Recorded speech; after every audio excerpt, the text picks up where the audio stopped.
Hey everybody, welcome back to another Brothers in Arsenal.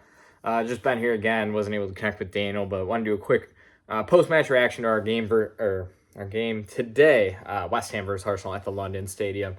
Uh, whew, a lot of heat online, a lot of discussion about it. Obviously, the end of the game, the late goal by West Ham, which was chalked off by the referee after it went to VAR. Um, you could argue Arsenal got away with it. That's one way to look at it. Um, no, no, that's kind of the only way to look at it. Let's be honest. Nervy game all the way through.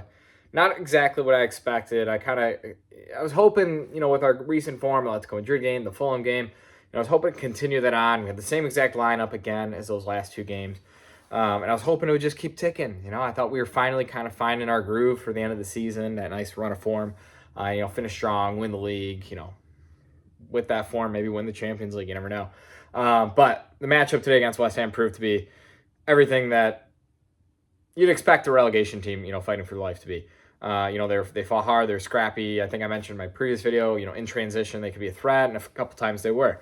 The game kind of took a turn with the Ben White injury. Obviously, he went down injured, and I hope Ben White is okay. I hope he can come back for the end of the season. I believe I heard he was in a boot after the game, so it's probably not a good sign. So we'll wait for updates from Arteta about that. But after that substitution, Declan Rice shifted out to right back. Zubimendi was brought into the game, and that just kind of didn't end well. You kind of took the physicality of Rice, right? The work engine of Rice, the drive, the aggression, like just everything that we know and love about Rice. In that six, you took him, you put him out in the right back, right? Zubimendi came in. It's always gonna be a tough job against this, a midfield like that. Some big guys in there, and again, fighting tooth and nail for relegation right now. So it was gonna be tough. Obviously, he got subbed off in the second half.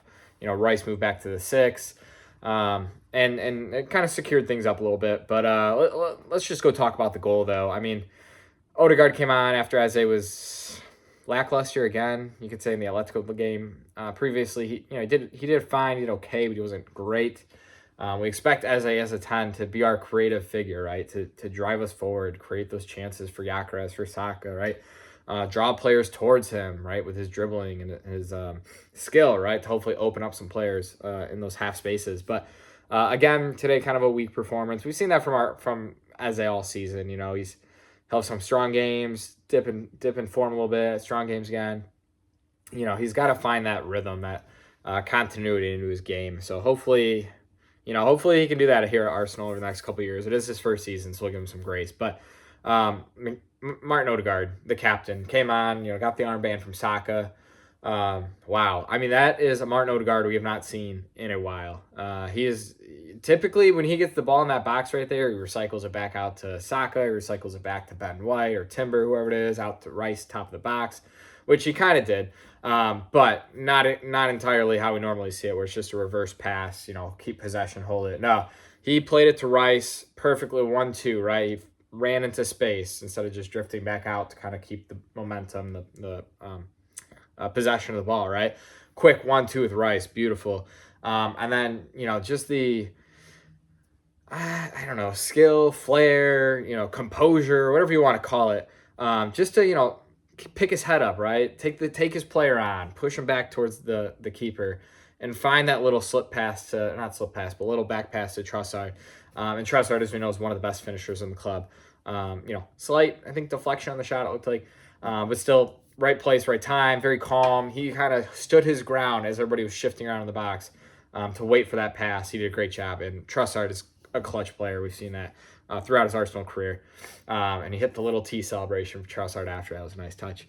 I saw a great meme. It was a High School Musical meme, and it was like, oh, T is in Troy, and then it said, no, Gabriella, T is in Leandro Trossard.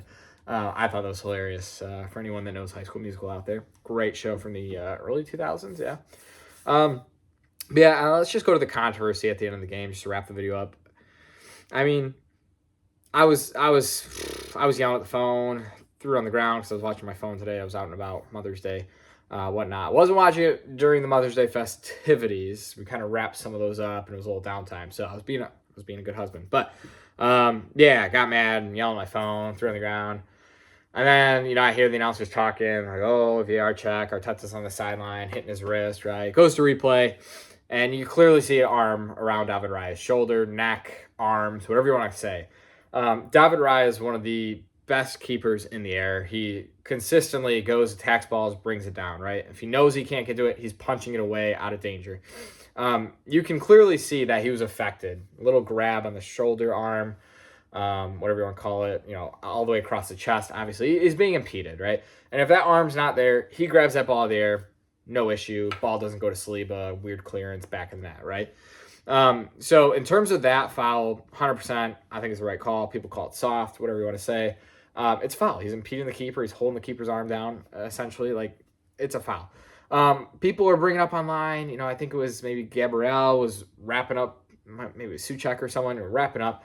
Come on, people. We see that on corners constantly throughout the league. We've seen Arsenal players get dragged to the ground, and no penalties called, right? They tackled to the ground. It happens. It's a corner kick. That happens, right? Just get over it.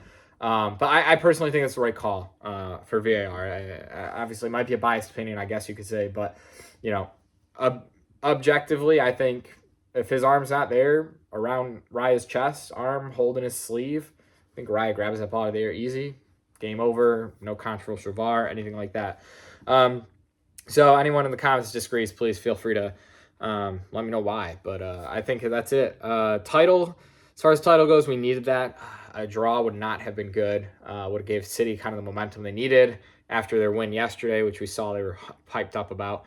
So yeah, just 2 games left. Burnley, Crystal Palace. Burnley bottom of the table, already relegated. Hopefully we can just get the job done. Hopefully pump a few goals against them in case we do have to play Palace on the final day, or not have to, but we play Palace on the final day and for some reason draw against them. We need to get that goal difference up in case it goes to that. But I'm hopeful and confident that Arsenal can just go beat Burnley, beat Palace, 2 points, title in the bag. And that's it. And then after that, nice Champions League final at the end of the season. Just top it off. You never know. Maybe get that. We'll see. But yeah, anyways, it's been another Brothers in Arsenal. Nervy game today. Scary game today. You can argue that Arsenal rode their luck. I would say that, to be honest, just a little bit. Excuse me. But yeah, anyways, leave your comments down below. Please like, subscribe, share your video with your friends. Hit the hype button if that's the thing. Hit the bell. And it's been another Brothers in Arsenal. We'll see you guys in the next video.